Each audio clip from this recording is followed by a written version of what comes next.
Welcome back, Fantasy Endgame. Baseball's in full swing. We're in the middle of week 2, although I think some people consider it week 3 because there was like a few games that first week, but I consider it week 2. I think we consider it week 2. And already we've got some excitement because the prospect we all thought would be on the opening day roster, that was not on the opening day roster, is going to play tonight. That is Jackson Holliday. Pierre, are you ready? Are you excited? How are you feeling about to see Jackson Holliday's first at-bats in the Major League? Well, I mean, there's always big prospects that get called up. We saw, White Langford and Jackson Churio on opening day. It's always a little more fun, more exciting when it happens in season, right? Because you start to get that routine and you kind of seeing what some of these players are doing and you're waiting, the anticipation, right? But we didn't have to wait long. And it's really strange that they kept him down just to bring him up and like 2 weeks later. Like, what was the point? But also, if I saw this correctly, and I don't really get into the whole service time thing because it's different. It's just like I don't really want to spend my brain cells thinking about like contracts and service time and all this, right? I'd rather focus on the stats.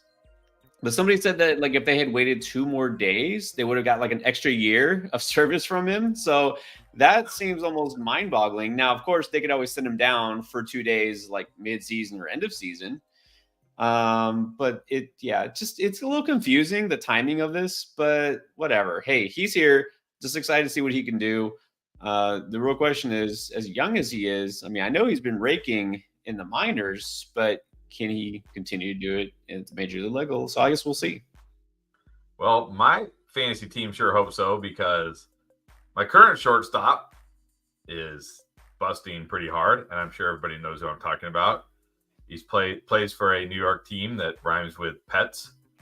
And my number 2 overall pick is busting very hard, who I think everybody knows who I'm talking about. So I'm really hoping that Holliday has a big first game tonight. But let's go. It's kind of good segue into Underdog. If you've never tried Underdog Fantasy, this would be a great time because you got about 35 minutes. Well, I think he's batting 9th tonight, so you might have, a little more time before he gets a first at bat. So Pierre, let's try to figure out how you're feeling about Jackson Holliday tonight. So here you can see on Underdog, we got his pick him here. If you join Underdog Fantasy, if you haven't tried it yet, use our promo code ENDGAME, get you a deposit match of $200, and then you can see all these different stats you can pick from on him. Not to mention, well, there's a hockey player, but also all the other players, all the other baseball players playing tonight. So it's a fun way to play fantasy outside of your regular, roto, points leagues, whatever you're in. So I want to ask you, Pierre, Underdog has his line tonight. First game ever, batting 9th. 1.5 hits plus runs plus RBIs. Do you think he does it? If you had to place a pick on that one, are you going higher or lower? Well, okay. Like even if you're not an Orioles fan, or you don't have Jackson Holliday in your fantasy team, or you're just like this big prospect hound, a lot of people just love watching the rookies and the prospects. So they pay attention to the minor leagues more than the majors. Come on, you got to be an optimist here. Go higher. Let's not be a party pooper. But look, the way he's been hitting, I mean, again, there's no reason that they would have kept him off the opening day roster if not for service time, which again makes it confusing why they put him now. But anyways, look, he's done nothing but hit, even against major league pitching in the spring. I'll say he gets at least 1 hit. Now, I also want to remind you, I always say this because on Underdog, I don't like to get too detailed and specific, say he's going to get how many singles or doubles or, even home runs, unless you really have a good feeling about a guy or really bad feeling about the pitcher facing him. That's getting a little overly optimistic, but I always like to go for the total bases because, again, I can get that from drawing a walk, right? 1 hit could be a double or an extra base hit. He's got that. So I would go higher on the 1.5 total bases. Gonna say he does something in his debut. All signs pointing to it. So there you go. And it even helps. It's not just direct match here. It's a little slightly spicy. 1.25 times your bet right there. Yeah, I like that because if he hits, you get a little bit more money in your pocket, which is always fun, always nice. Let's hope he has one of those debuts where it's like first at bat home run. Because then, Right. like, what would the buzz be like first at bat home run? Or even if he just hits a home run tonight, what would the buzz be like? It would be pretty crazy. Look, already the comparison has been made, and a lot of talk about Cal Ripken, and I mean he's got a couple decades before he gets to that stature. So let's not get carried away. But still, oh yeah, everyone's ready, right? Ready for this. I don't think there's anybody. It don't matter what team you're a fan of. I don't think there's anybody who isn't rooting, or at least is rooting against him. I mean, he's a great hitter. He's a top prospect, and he seems to be a pretty likable kid. I mean, could be the next big thing. Well, I sure hope so. My fantasy team sure hope so, because I have some major issues at hitting right now. I have some major issues all up and down my fantasy team. And speaking of that, it looks like I'm looking at the comments here, looking ahead to some of the comments. Looks like I'm not alone, which makes me feel, I guess, a little better, right? Like, what do they say? Misery loves company. So not alone there. It's too early for misery. Well, okay. I mean, you keep telling me that, so I'm trying to stay patient. It's funny because I go into the Yahoo app and I'm like clicking on Lindor and I'm reading like the comments on them, and it's like, oh man. Same with Julio Rodriguez. But anyways, so we do have some comments coming in. We definitely want to get to all those. I do just want to let you know, if you want your comment to get to the front of the line, get to the top and get us to answer it right away. Or if you just enjoy the work Pierre does with the videos he's doing every single week to help you out on your fantasy baseball leagues, and you just want to support the channel, feel free to drop a super chat of any amount. It doesn't matter. It doesn't have to be anything big. Whatever you can afford, whatever your heart tells you to be generous with, or not, it's okay. If you can't afford it, totally understand. But if you do want to get your question to the top of the line so you don't have to sit around and wait for us to get to your question, or you just want to support Pierre and the channel and all the hard work he's doing, you can drop a super chat, and that would really help us out, and we'd appreciate it. So with that out of the way, is there anything we need to cover before we dive into the questions, or should we just get right into the questions? Because I think some of the questions are going to cover probably some of the things we would talk about anyways. Yeah, you know what? The news of the week before today, it was just more injuries, more pitchers going down, but it's like, we're done with that, right? I'm just tired of it. I hope we are done seeing it. I don't think we are. And that's like, man, it really honestly is MLB needed something like this. And that's why they're going to be all over. Who knows if they have something to do with it.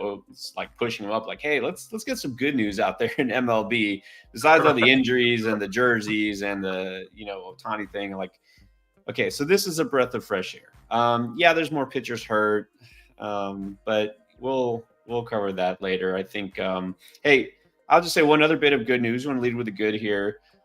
Your boy, and I say that because you're right there in Orange County, you're in Troutland, is officially back to Mike Troutland, Angels country. Mike Trout looking like Mike Trout. I mean, do you feel any difference? Do you hear anything? What's the word on the street there? No, I mean, the thing about Southern, especially the Angels, like, this is really more Dodger country. I mean, where I live, it's Angel country, but it's really not like, you know what I mean? That's kind of how people are around here, like, when it comes to sports. Like in LA, yeah, they're more hardcore, but that's also Laker and Dodger country. So, yeah, he seems to be back. He looks good for now. Hopefully, can he stay healthy all year? That's the thing. I was even, like, my friend is a huge lifelong Angels fan. We were even there for Game 7 when they won the World Series. That was pretty sweet. One of my best sports moments of all time. He's like, was texting me about Trout. He's like, Trout's going to end the season with like 60 home runs and 60 RBIs because nobody can get on base. And I said, well, can he hit 60 home runs in 80 games?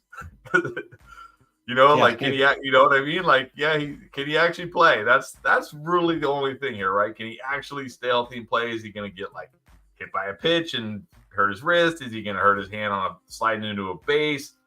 Hamstring, whatever, right? So that's a big thing here. They should just move him to DH. Is he even like an elite defender anymore?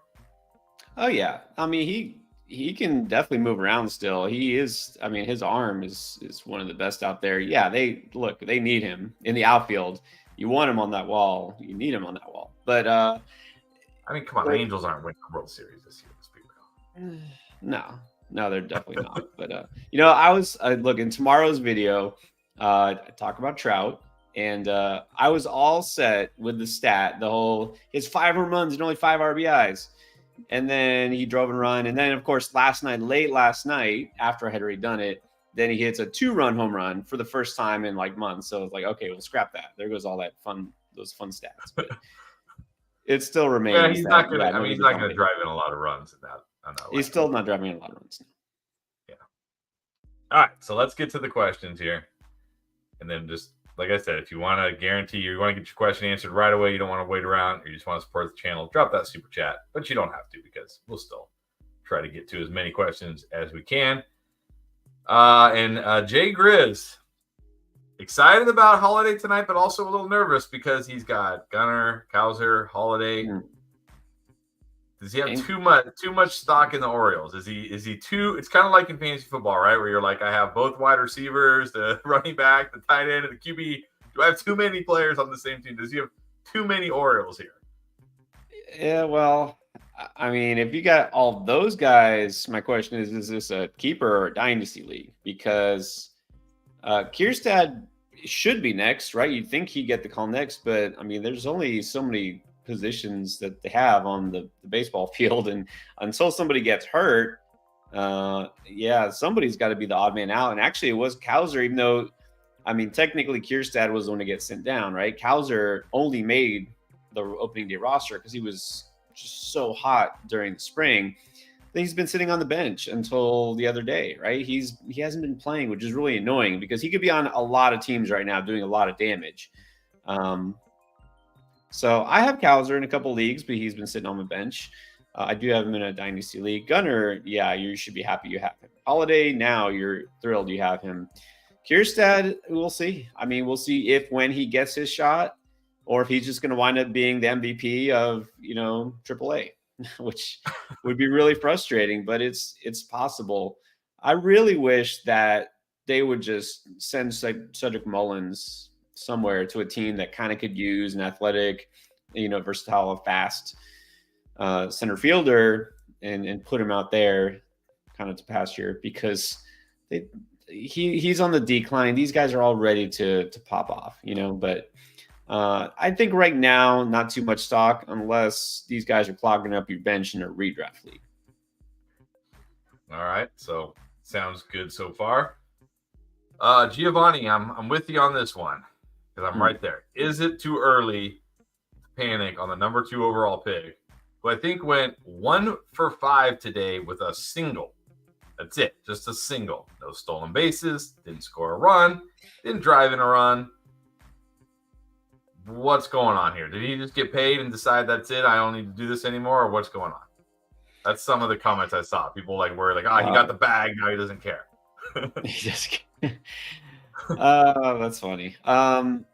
This is where you do the Aaron Rodgers, the relax. Like, he'll be fine. Not that he's been there, he's done this for years. Well, he hasn't. He still was like 22, 23 years old. I don't know. But come on, he'll still wind up being a stud. So yes, don't panic. I mean, don't trade him for anything. Just hold on. Just be patient.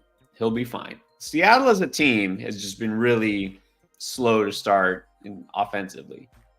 It happens, right? Some teams are really good the first 2 weeks, and some teams are really bad. They just happen to be one of the bad teams.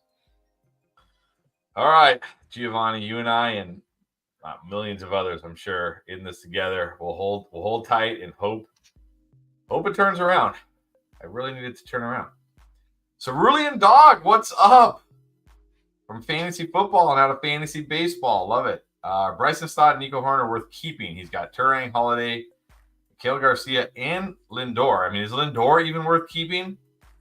Another guy just killing me. Lindor is the guy who's done it for years and years. I mean, if you look, you're in our league, if you want to trade him to me, I won't say no, but then I don't feel bad. Okay, here's the thing with Nico Horner. We look at him now very differently than we did last year. Last year, we weren't sure he's going to be a starter all season. We weren't sure he's going to be worth having in fantasy baseball. and they wound up stealing a ton of bases, and he hit really well, and it lasted all year. But I've never really been sold on Nico Hoerner as that guy. So what I'd rather do is try to, I guess, sell low, if you want to call it that, or sell. It's not really low. It's still, I consider it high because, think about draft value and where he's being valued in the minds of most people from preseason. I would flip him, is what I would say. Bryson Stott, I think, is worth holding on to. Terang, Holiday, yeah, keep all those guys. I know you can only start 3, but you don't want to drop somebody that you're going to regret dropping. And you don't want to, sell low on a player. So I would try to trade Hoerner for something. You also might want to start fielding offers for Terang. Maybe this is a good time to start selling high in him, because I hate to say, I don't think he's going to lead the majors in stolen bases this year. I mean, the good news when you say you can only start 3, you can bench Lindor till he does something. You know what I mean? It's true. It's not like he's lighting it up right now. Wait till he actually. I wish I could bench Lindor. I mean, I got Holiday now, so maybe I can, but I really don't have anybody else behind him, so I really probably can't. So I'm stuck with Lindor going 0 for 5, 0 for 5 every night in my lineup and just killing my average. I might just bench him anyways, because it's like, at least you can't hurt my average if he's on my bench. Yeah, but just wait. One of these days, he's going to come out and he's going to have a 3 home run game, and he's going to be on your bench doing it. So just saying. All right. That's the problem. All right. Grizz with another. Actually, real quick, Cerulean Doggies, another one sees the O's cap. I'm pretty sure Pierre has a baseball hat for every team, because in every video, whoever he talks, like the main guy, like the first guy he talks about, he always has the hat of that player in the background, I noticed. So I think he has a hat for every team, actually. Do you? Do you have a hat for every team? I do. I finished the collection toward the end of last season. I don't know why. It just became a thing, and so there it is. I do have a hat for every team. But there you go. So, Jackson Holliday, the big name today, got to have the Orioles cap. All right, Grizz with another one. Can Holliday accomplish stats similar to or better than what McClain accomplished last season? I think that's a great comparison, and it's perfect for you, Chris, because Holliday basically is your McClain replacement, because you wound up with McClain before we knew how serious his injury was, and now he's sitting on your IL for basically all season. I think that's a perfect comp. He can get you some steals, but not really necessarily a speed threat. I think Holiday is a little bit more power over speed compared to McClain, but also versatile. He can play second. He can play short.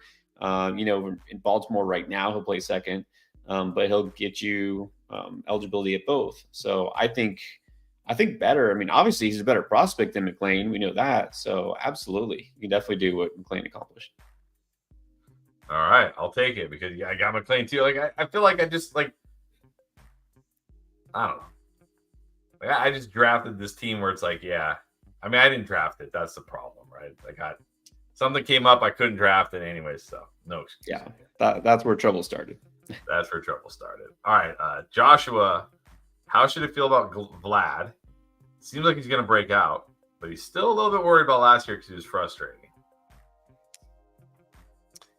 Yeah, I know it's a little frustrating. Again, you just have to be patient here. I do feel like this is going to be his breakout year too. So I'm not ready yet to say he's a buy low, because he's not. If anybody who drafted him got him in round 3 at the latest, they're expecting a breakout season too.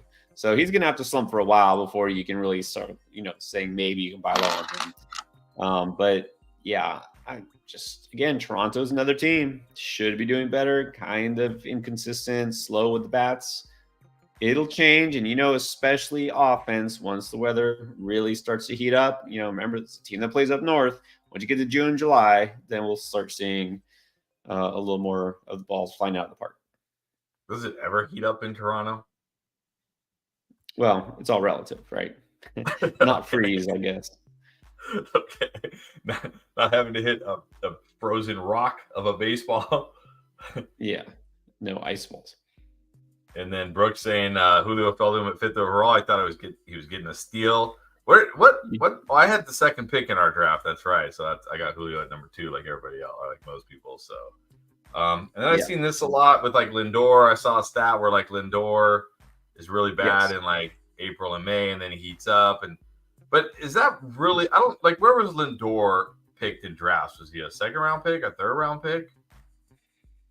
This year around then, probably late second, early third. And in Julio most obviously leagues. was like the number 2 pick in most leagues, or a top 5 pick. I mean, is that really what you want? Like, do you want like, hey, I'm going to spend a top 5 pick on a guy who may do nothing for 2 months and then he gets hot at the end of the season? Like, why would you want like, you know what I mean? Like, should we be like, because I'm trying to think like, okay, this is my first year playing, and obviously I'm trying to figure things out and think ahead. Like, okay, if I actually drafted next year, which I will, how would I approach the draft differently? And I'm like, do I really want to take some guy who like might do nothing for a month and a half?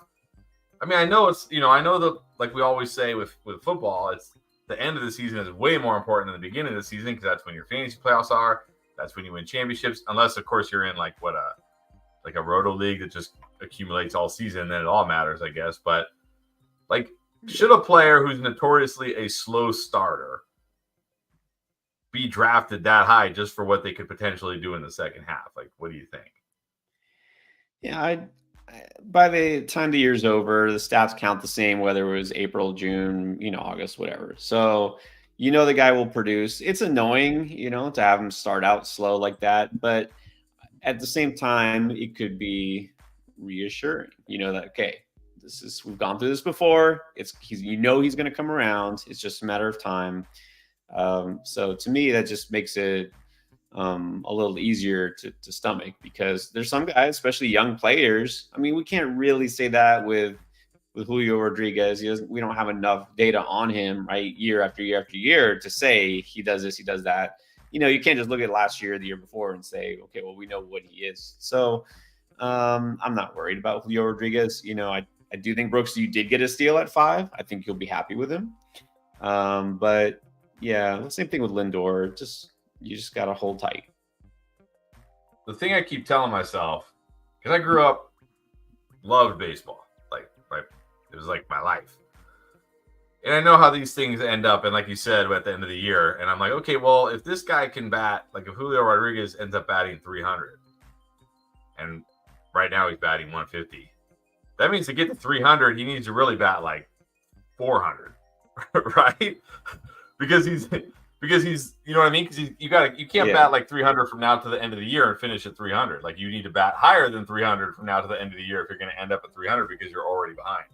Or if he's going to end up with 30 home runs or 35 home runs, that means he's going to go on some tear where he hits like, 10 home runs in a month or something, right? Because how else can he get to 30 home runs? Because, I know it's still early, but you know what I'm saying? Like, my thought process is like, okay, at some point he's going to get hot. And when he does, it's going to be great. So hopefully he gets hot. All right, Grizz again saying Caballero's mashing right now.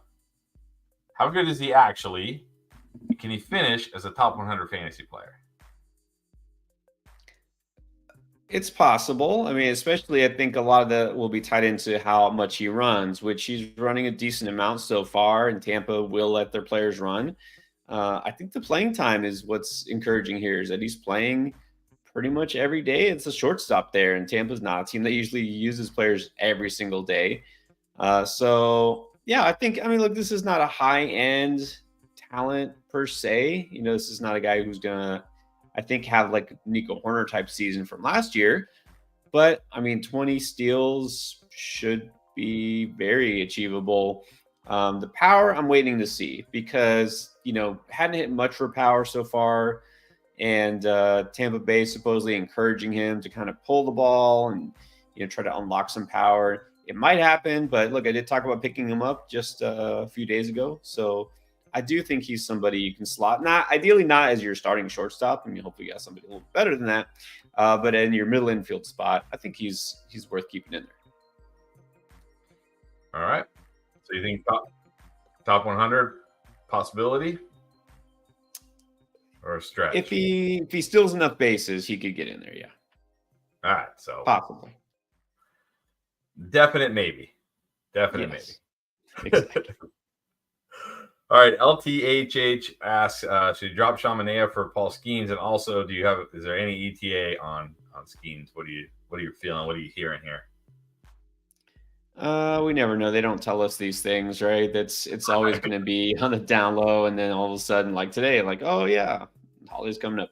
I don't think it'll be too much longer. And the Pirates not a team that's usually too aggressive with their call-ups, but the fact that Jared Jones forces his way into the rotation early, to start the season, and he's been a success so far, makes me more optimistic on Skeens. I'm gonna guess it's not gonna be too much longer. I'm really thinking early May, but what's the most annoying thing is what you don't want to happen is you kind of play the waiting game. You're like, okay, I don't want to move too early and just have him sit there for nothing. And then all of a sudden everybody finds out and then it's too late, right? Somebody else picked them up, or then now you're having to outbid somebody. So I'm probably holding out like another week before I'm starting to stash him specifically. Can you drop Shamanea for him? Yeah, sure. All right, there you go. Should you do it right now or should you wait? You can probably wait. I don't think you have to do it right now. A lot of people, although this is what happens, right? As soon as one domino falls, everybody starts to follow along. And now, because why are you asking about him? Well, top hitting prospect just get called up. What about the top pitching prospect? Now he's on the mind of everybody else, right? And he has another dominant start in the minors, and then everyone's going to talk about him more. So it depends on how aggressive your league is on stashing prospects. All right. And then Timmy Tam, what are your thoughts on Spencer Arrighetti? He's a guy I really didn't know much about. I know he was one of the better minor league pitchers for Houston. He, I think, was their minor league pitcher of the year. What worries me, though, looking at his stats, is a pretty high walk rate. And you like when a guy gets called up because they feel he's ready, not when they need somebody, right? It's kind of like a desperation move, and they need somebody because of Framber Valdez. So I'm worried about readiness. I'm not throwing him in any fantasy lineups for his first start. Let's wait and see here. All right, so wait and see. But is he somebody you're adding, or if he's out on waivers, you just let him sit there? Nah, it would have to be like pretty much a deep dynasty league, and even then, I'm gonna wait. All right, so there you go. Hope that helped. And then Grizz asking again, drop or keep Mize over Turnbull and Dean Kramer in a 12-team head-to-head league. But then he followed up and said, sorry, meant drop Mize or keep Mize over Turnbull and Dan Kramer. So I guess he's got Turnbull and Dan Kramer already, and Mize is out there. Should he add him? Am I reading that right? I think he has Mize. I would say if you have Mize, keep Mize. I have Mize in a couple leagues. I don't have Turnbull. I'm not adding Turnbull. Kramer's, I guess that's how you say it. It's Kramer, but Kramer. Kramer? It's Kremer. I don't know how you say it. Okay. Like Krispy Kreme, but with an R. Yes, that makes more sense. No, I'm keeping Mize. I like Mize. I was big on him preseason. Talked about him a couple of times. So I'm holding on to Mize for now. All right, keep Mize. And I was actually disappointed because in our league, I added Reese Olson for this week for his 2 starts, and his first start went horrendously. And I didn't even realize Mize was out there. I could have added Mize, who I probably would have preferred. But oh well, I got Reese Olson for another start. Hopefully it's better. Yeah. And then we've talked about this. We've talked about this a few times, but maybe Joshua has missed it. So how do you feel about Jordan Hicks as the starter for the Giants? Are you making the investment, or is he gonna, tire out pitching all these innings, going from closer to starter? I am invested. He was one of my top pickups for last week. Mentioned his on the last live show. All in. Until he proves otherwise. Is there injury risk? Of course. Is there maybe? You're talking about tiring out, like fatigue of throwing so many innings. We got a while before we get to that, right? Maybe second half. Sure, that's definitely possible. We're still early enough. I'm all in. He's looking great. And he's in a good environment too. That's what's more encouraging, being San Francisco. So yeah, Hicks is out there. I'm picking him up. There you go. Go grab him. And then Brooks again asking, is New Bar worth a pickup? He may be activated on Friday. He's a guy who's got some power, but I don't know if he's worth a pickup unless you really, really need somebody. Because I feel like you're going to have that trade-off, right? He might get you some home runs, a few RBIs, but then he's not really helping your average. If he happens to go on a hot streak right after he gets called up. But remember, this guy's been out, since the spring. He's probably going to be a little rusty, not really mid-season form. So I'm not jumping all over him. And that's why I haven't, talked about him as wherever our pickup. All right. So nothing there. And it looks like we're actually caught up on the comments already. Unless anybody has some more or anything else. I know we're coming up on the start of the Orioles game. Unfortunately, I guess shouldn't complain. At least he's playing. But Jackson Holliday is batting 9th today, I think I saw. So, yeah, it makes sense. Yeah, we were hoping as we're on here, we get to see him get his first hit, or at least his first at bat. But it's probably going to be a while because, he's hitting the bottom of the order. Now, how long that lasts, that will be a really interesting thing to kind of monitor because he's not really going to bump down anybody like Gunnar Henderson or Adley Rutschman, but he could definitely move up. Westberg's been hitting 9th a lot of time. Cowser, if he continues to start, which looks like he's starting tonight, still might take a back seat. So I could see Holliday move up to maybe 6th or 7th, if he does well out the gate. So that's going to be something to watch too, if you do have Holliday. All right. And we got some more questions, thankfully. Jaden, I know. Okay. Do we spoil it? Spoiler alert for tomorrow's video. Is Blanco a sell high right now? You know what? I'll say watch tomorrow's video. That's what I'll say and you'll hear my thoughts on it. All right, we don't want to spoil it. Watch tomorrow morning's video coming out. No spoiler alerts here. And LT with another one. He knows you love Jordan Walker. What are your thoughts on? I know you've talked about him too, Rafaela. Kirilloff's doing well, isn't he? And then Duran. Okay, thoughts on all of those. I would say like love. I like Rafaela. I think he'll be solid. Again, we were expecting him to provide steals. That's the main thing we're kind of waiting on still. He didn't quite got going too much. I don't think, he is playing most games. That's the good thing. But only one steal so far. So kind of waiting for him to really pick things up, for fantasy purposes. But again, it's early. So we're going to have to be patient here. Duran is off to a good start. And, we saw he did this last year, was hitting well. He's stealing bases and he's got more power. So I like Duran definitely better than Rafaela. And Duran should be starting in fantasy lineups pretty much everywhere. And then Kirilloff, to kind of recap what I said for the last waiver wire video, it's been 2 years running. I was big on Kirilloff, and of course he got hurt. And then last year's, this is it. This is the year Kirilloff, and he got hurt. And so this year is like, okay, whatever, let's see. And he's off to a good start, and he hasn't got hurt so far. But, it's like waiting for the other shoe to drop. Like, is it going to happen? I'm going to be cautiously optimistic with Kirilloff. I am slowly going to see if he's out there in some of my leagues and add him if he is. He's got a ton of power, but what I like is that so far he's not selling out for power, and that's the good thing. Better plate discipline. He's hitting line drives, and the power's there.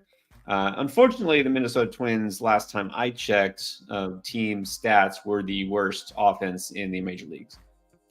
But, that could change too. But yeah, I do like Kirilloff, at least in deeper leagues.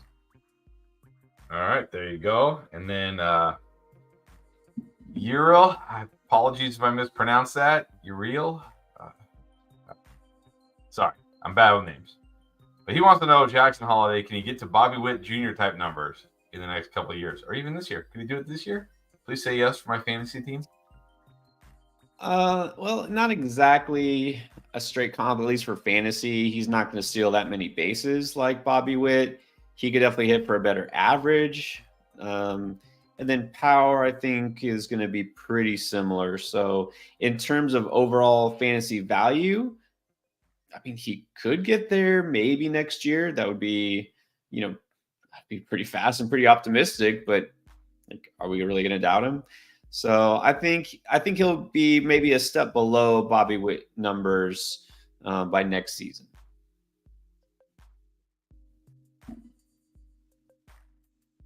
And then Timmy Tam again. What are your thoughts on Kyle Bradish? Is he worth stashing on the IL? One of the first of the elbow issues before it became trendy. Yeah, he's yeah. I basically just said I'm out. I'm staying away. This is pretty worrisome. Even if he's not getting Tommy John.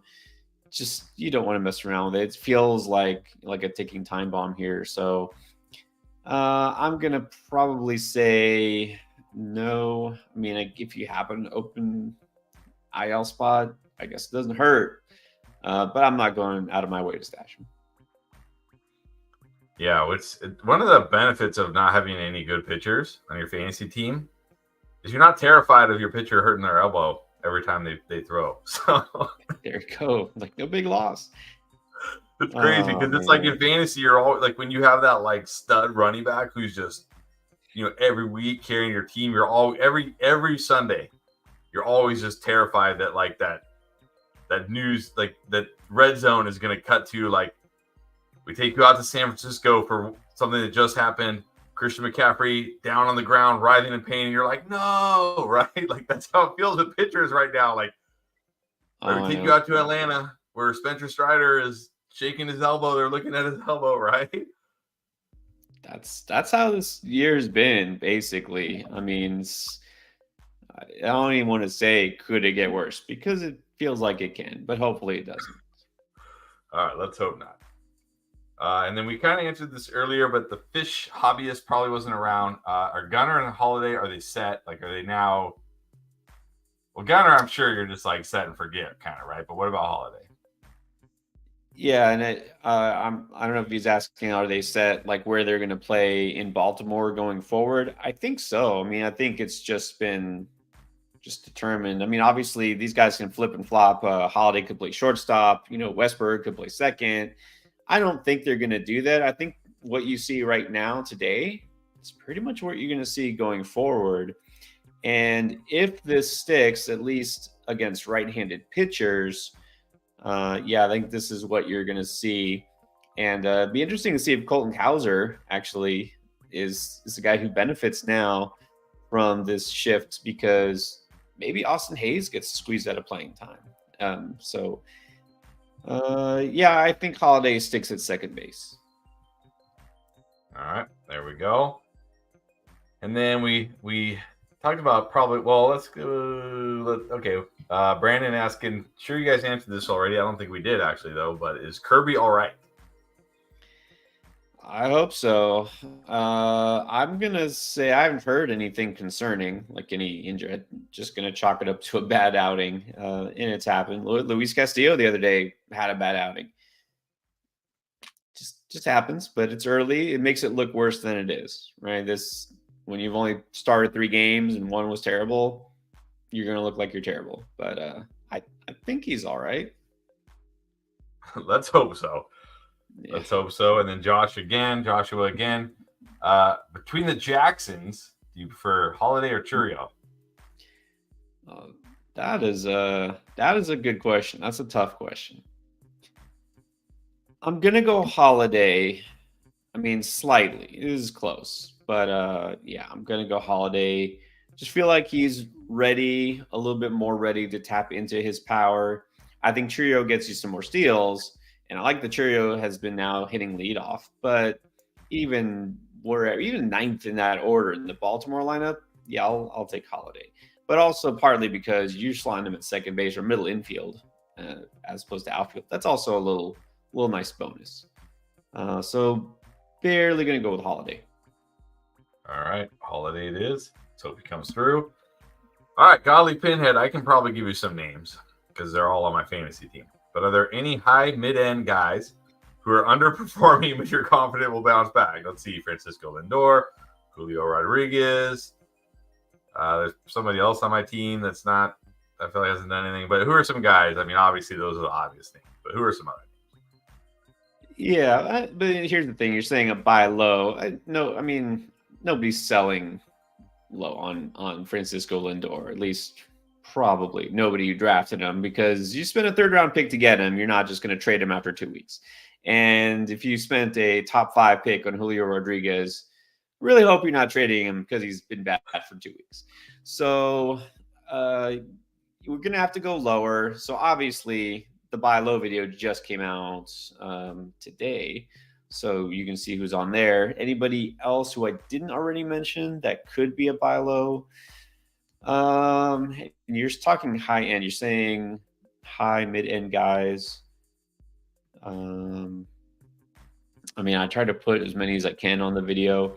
Like last week, I talked about Nestor Cortez, and Nestor Cortez dominated against the Marlins, so that was good timing on that. I was going to talk Giancarlo Stanton, and now he's heating up. I think he can still buy pretty low on him, though. What about Rafael Devers? Nobody's going to be selling on Devers. Yeah. He's another one of my big busts. So far. Yes, check just today came out the buy low video. You can find a couple of names there. Yes, go check it out. All right. And then this is interesting to me. Josh asking how we feel about Paul Goldschmidt. I feel like he's been pretty good so far because I actually do have him on my team, and I feel like he's been all right. Like he's been one of my better players. But how are we feeling about him? Yeah, feeling fine. He's solid. He's definitely a guy that you kind of know what you're getting with him, right? Not a stud anymore for fantasy, not elite, but solid. One of the few players you feel like you don't need to worry about. So, yeah, I feel fine with him. All right. Yeah, I feel fine with him too, actually. I know I complain about half my team, but I actually feel fine about him. He's been all right. And then Chills, are any concerns? I know you like Bobby Miller. Any concerns? Again, let's just chalk it up to a rough start. Young pitcher. It will happen. As good as he may be, young pitchers will have their ups and downs. They'll take their lumps once in a while. Just got to move on and, forget that it happened. All right, so it looks like the Orioles game is underway, but of course, again, like I said, Holliday will be batting ninth, so we'll see if we can get to his first at bat. Could be a while. And then what about Nick Lodolo? Will he have a solid start back? I'm really nervous about Lodolo because he had a setback already early this offseason. And I think the issue, if I remember, is the left leg, which is where he's going to put his weight and transfer from. Yeah, it's really nervous. He's so young, very limited experience, and he's already had some serious injuries. So, yeah, I'm definitely going to wait. And by the way, also, as much as he's really good at getting strikeouts, he's also good sometimes at walking batters. So, yeah, I'm going to take the long view with Lodolo and hope that he's all good late this year or next year. All right, so Orioles went 3 up, 3 down, top of the first, so they weren't able to bat around the order in inning number 1, unfortunately. Unless, of course, you have Crawford, you're happy. All right, we've talked about a Lindor a lot, but Jacob probably just joining the show. Talk him off the ledge. Is Lindor going to be okay? He will be fine. Remember last year, not just him, but the entire Mets team, which this year it's still mainly the whole Mets team, but including Lindor. yeah, last year, bad start, which kind of never ended for the team. This year, just same thing, right? Slow starter. He is a slow starter. He'll be fine. So, yeah, don't worry. All right, don't worry about Lindor. I keep telling myself that every day when I look and see him 0 for 4. Don't worry. Don't worry. All right, how about is Nolan Jones? Because we talked about some buy lows. I don't think Nolan Jones is on the video, but is he a good buy low right now?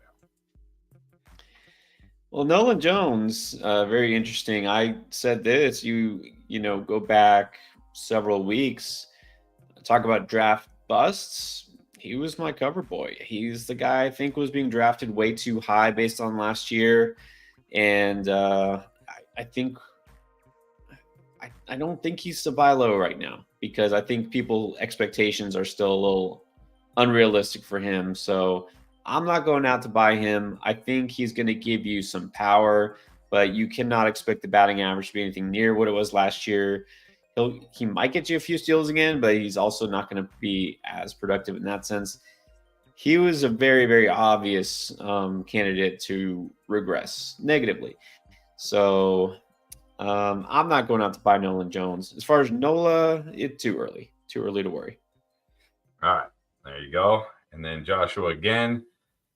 What we have not talked about him, Brian Hayes. Is he a sell high or a keep for you? I mean, if you can sell high on him right now, do it.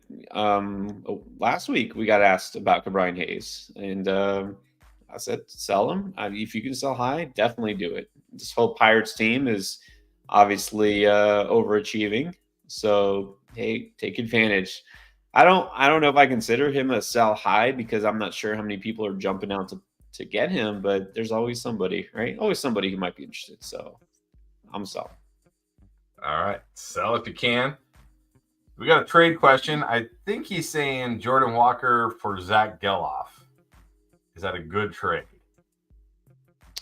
1-for-1 Walker for Geloff. Okay, so who are you getting? Are you getting Geloff Well, I think he's saying I think what he means is sending Jordan Walker for Zach Geloff a good trade because that's, I mean, unless I'm wrong, but that's what makes sense, right? Because it doesn't make sense. Yeah, it is sending Walker. Right.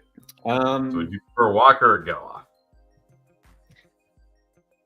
I really want to be patient for Jordan Walker. I don't want to give up on him just yet. So I feel like I would hold off. I mean, I think Geloff is still viable, right? Even despite playing where he plays.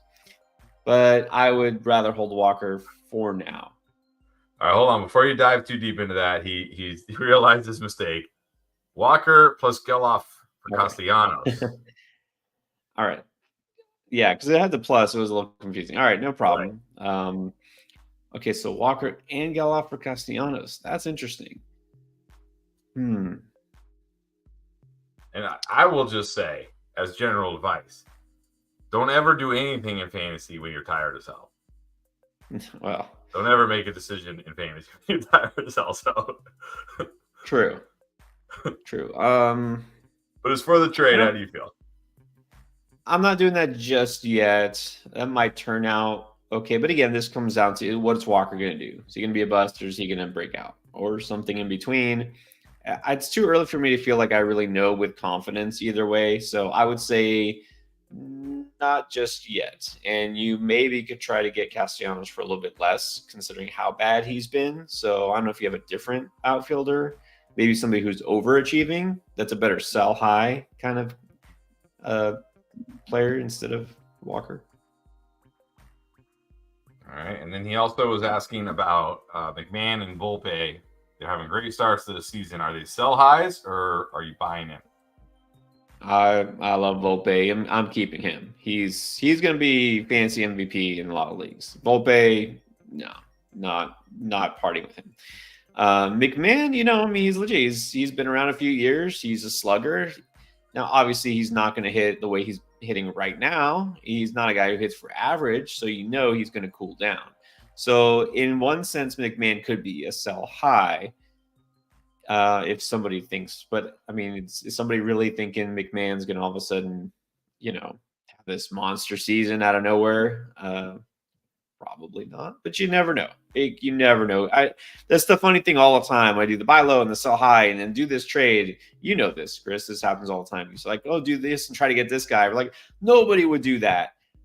Yes, people have and people will. Maybe you wouldn't do that, but somebody will. And that's why we say it, because it happens all the time. Go on Yahoo and go look. It's a little thing called, was it Trade Hub, or no, Trade Market, and you can search a guy's name and it'll tell you who's been traded straight up 1-for-1 for a player.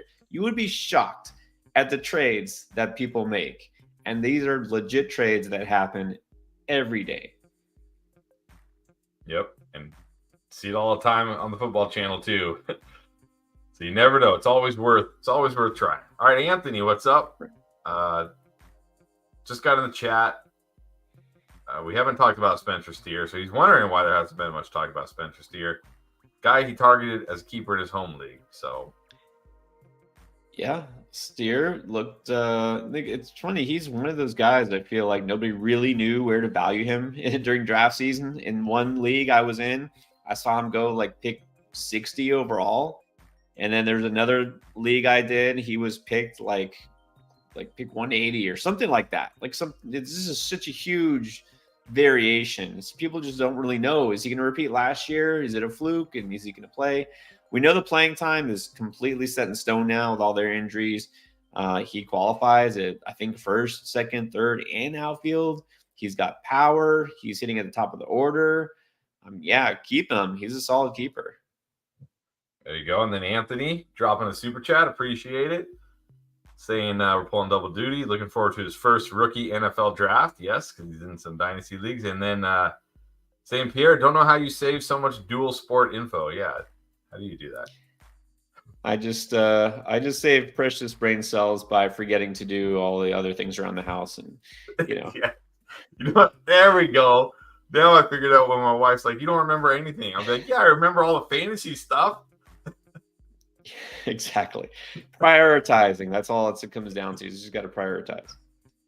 Oh, so true. So true. Thank you, Anthony, for that, by the way. Thank you, Anthony. Appreciate it.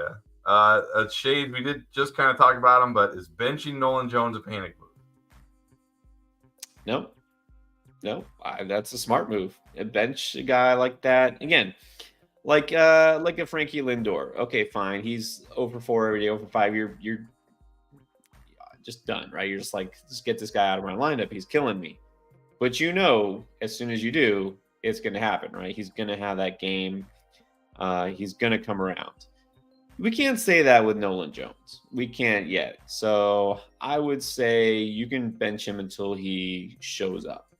He is also a guy who could have a multi-home run game, but I would. If I had Nolan Jones, which I don't, I would say wait for him to kind of break out or at least have a good game or two. And then I'm trying to sell on him. That's what I would do. High. All right. So high. Yes. Always so high. And then we did, I know we were going on this one, but is Jarren Duran, is he breaking out or is it just a hot start? I'm in on Duran. Was in on him last year, in on him during draft season. So, yeah, I think that this is going to be his breakout season. All right. Then we got Rocky is a Met fan. I'm not sure how the city of Philadelphia feels about Rocky Balboa being a Met fan. Yeah, right? Okay. All right. Anyways, though, he's seen Conforto for years. Almost good, injury, etc. Do you think he's going to have a good year this year? Conforto's out there in waivers in a lot of my leagues because people weren't convinced. I'm not convinced because, that's exactly right. He's like almost really good, and then he's just like sort of good. And then there was that one year where he hit, like 30 home runs, but then his average went down. Then it's like, oh, he hit 300, but then the power went away. It's like he can never like really put it together. And now he moved to San Francisco, which is basically the worst place for a power hitter. And I'm skeptical here. at the very least, we're not seeing the version of the Giants where they're flip-flopping players every single day. So at least he seems to be getting more consistent at bats. But yeah, sorry, I'm not in on Conforto. All right. Then Joshua, thoughts on Tanner Bibby?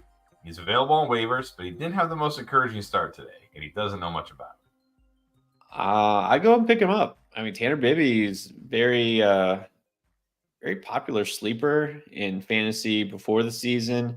Also, a guy not starting out so great, but he's got great stuff. He's on a franchise that is pretty good at developing young pitchers. So yeah, if he's out there, I'm going picking him up right now. Wonder if he's on our waivers. I do need pitching help. I hope not. Then I got to beat you to it. Tiger Pride 06. All right, I know this one. Spoiler alert for tomorrow. Should we say watch the video again?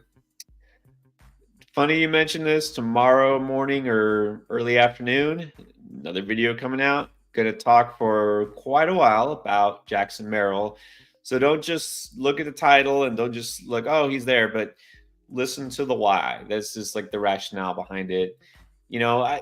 It's so hard to say, especially in baseball. There's so many moving parts. It's such a long season. There's so much to it. You can't just necessarily be in on a guy or out on a guy. It's not just that simple. Like, I'm not out on him, but it's always about what is he going to give you relative to other players that you could have. So I like Jackson Merrill. I mean, he's off to a good start, but this might be the time to kind of, dangle him out there in your league and see who bites.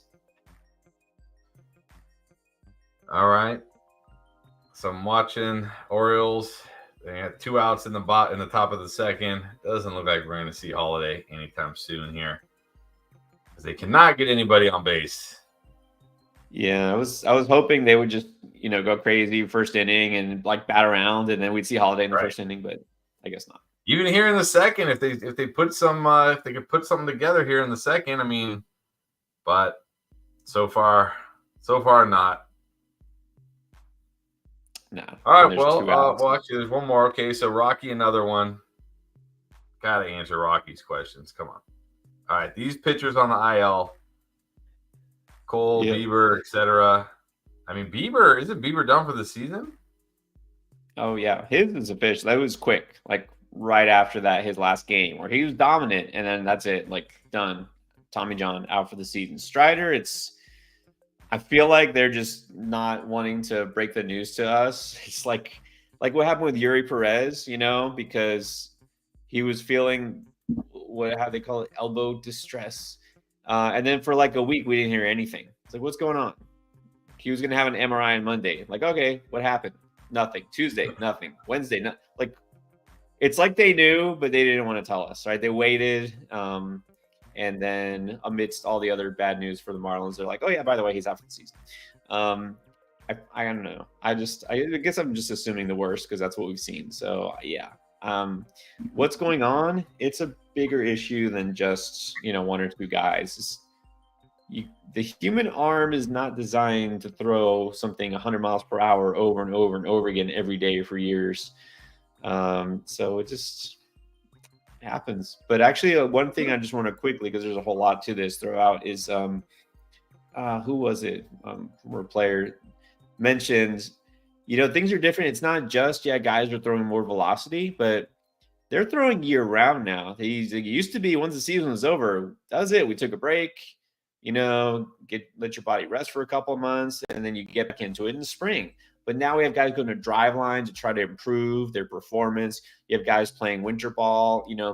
They don't stop, and you don't give your body that break. So it's people trying to do too much. So I don't know that it's going to end, but it's one of those things that it takes something like this, right?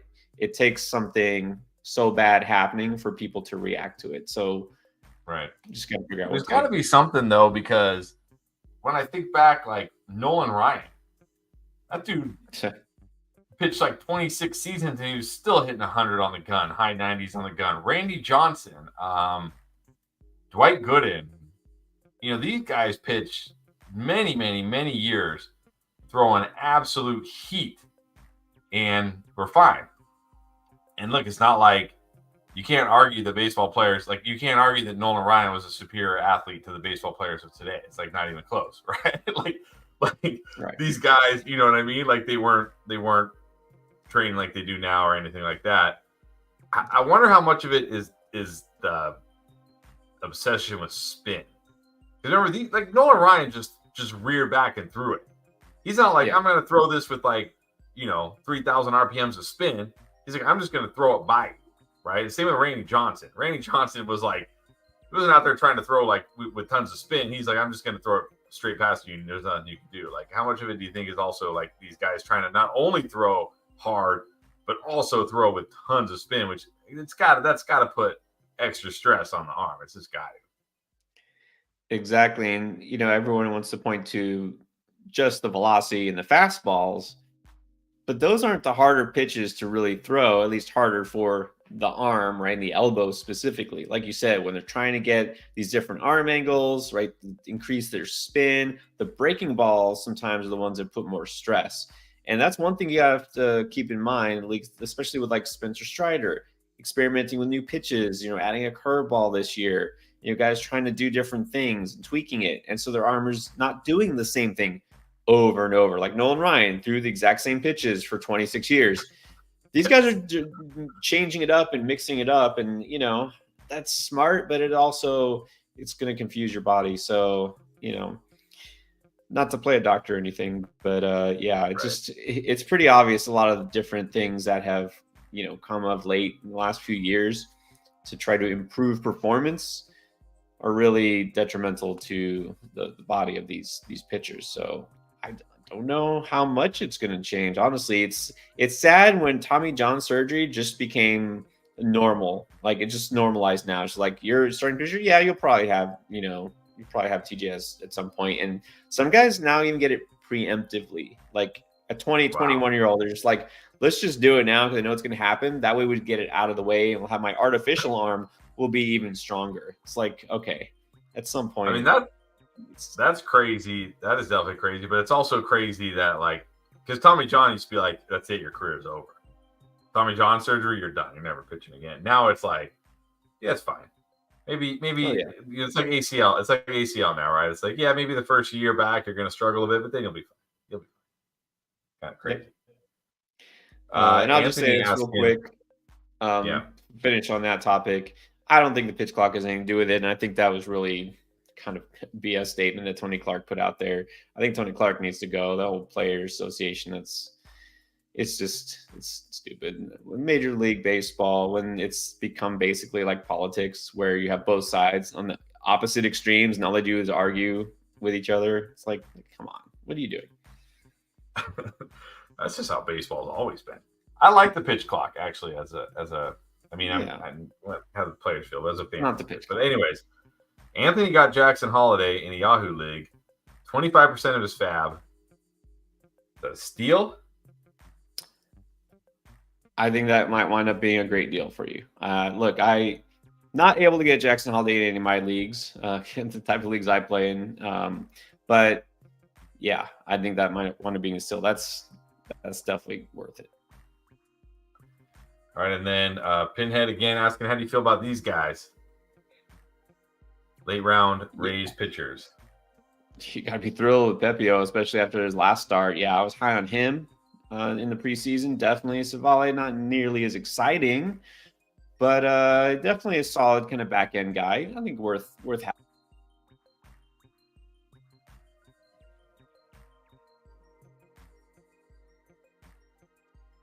Don't think we're gonna see Holiday. Might come up, or we're gonna wait round.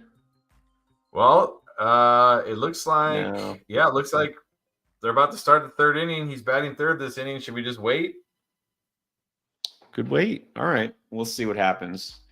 We're not going to stream it live for you because then MLB will come to our door and guys in black suits and right. Shut You us think down. you think they'll let me put this thing where it just shows the pitches? You think that's okay? That's got to be okay, right? Yeah, like the game day. I think you can put the game day, just not actual stream or footage. Well, I got this going on right here. Yeah, game day. There you go. He's batting Oh, third here. commercials even better. Yeah, you gotta, probably don't need the commercials, right? Let's wait till the commercials are over. Yeah, look, that's a good point here. Asking, for you've been waiting for him to come up. Like, do you put him in your lineup right away? Yeah, I put him right in my lineup. Did you put him in your lineup? I mean, I had to. I have. I didn't know Lindor was going to be postponed today.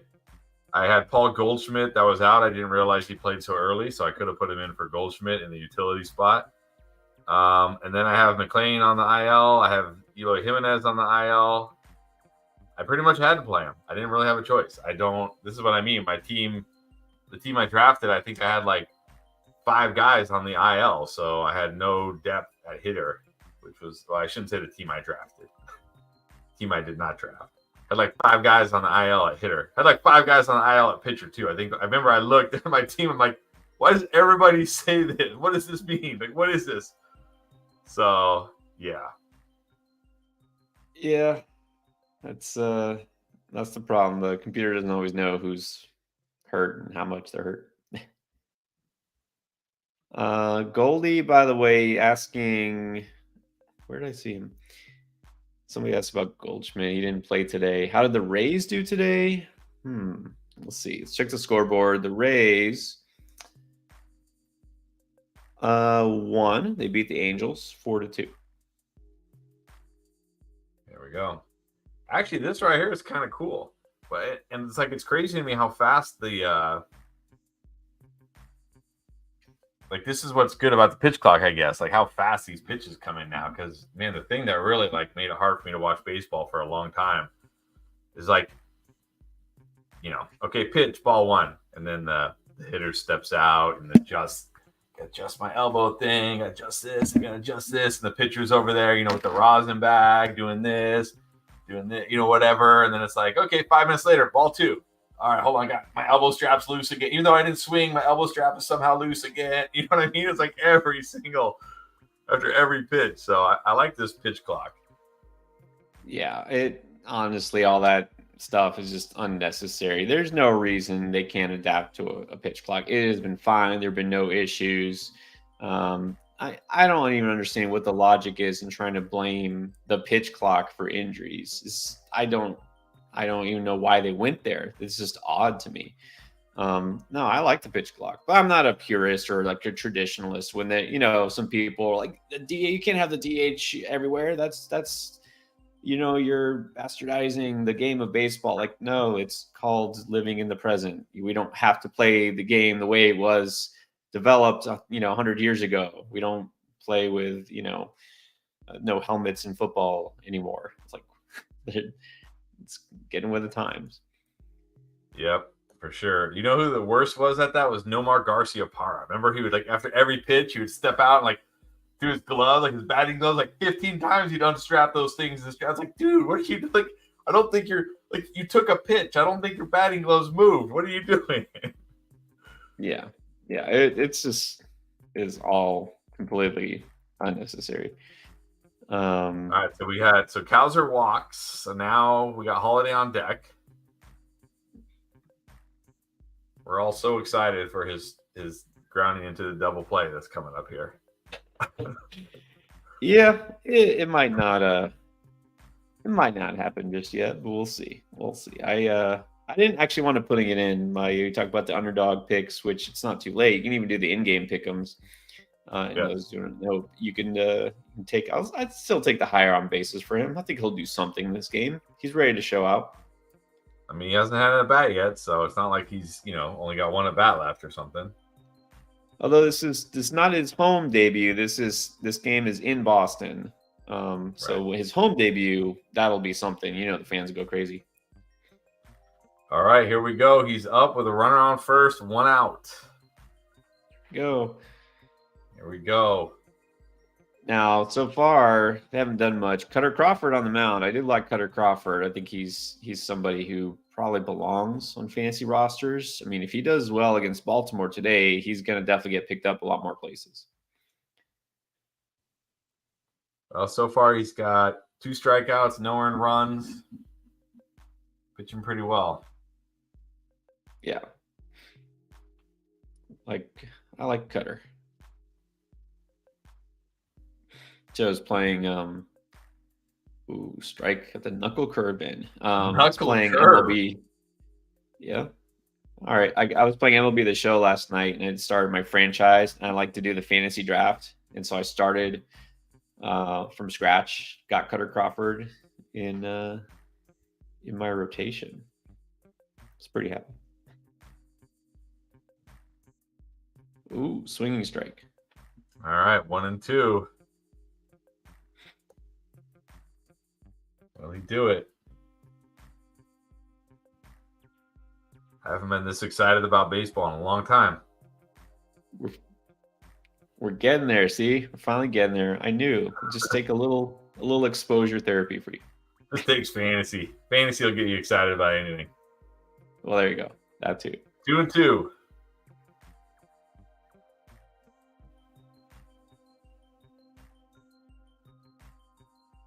Also, how come walks aren't counted? I mean, I'm sure they are in some fantasy leagues, but how come oh, he strikes out. Strike out. All right. That's okay. All right. It's all right, kid. All right. He's got first at bat ever strikeout. Okay. How come walks aren't a category? Or I'm sure in some leagues they probably are, but how come walks aren't a category? In points leagues, they are. So, yeah, in some formats they are. In some leagues, that's again the thing that makes fantasy baseball great, but also intimidating for a lot of people. There's so many different stats and so many different ways you can play. So, as a stat guy, I love it. All right. One last question, then we got to get going because we got to do a fantasy football draft after this. So, Harry wants to know: are you buying low on George Kirby, or are you waiting? If there's a window open in your league, climb in that sucker. But I don't know how many people are ready to sell low on George Kirby after one bad start. So, you'll probably have to wait because, you see him as a buy low, but of course the guy who drafted him might not. So, yeah. Am I willing to buy on George Kirby? Absolutely.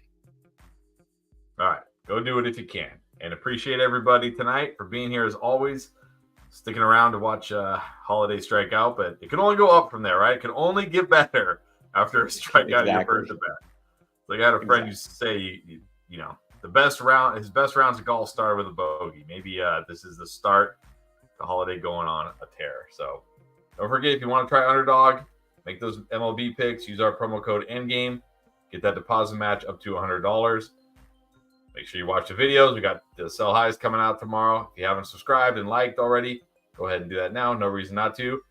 We'll see you guys back here on Sunday for another live stream. Enjoy the rest of the games.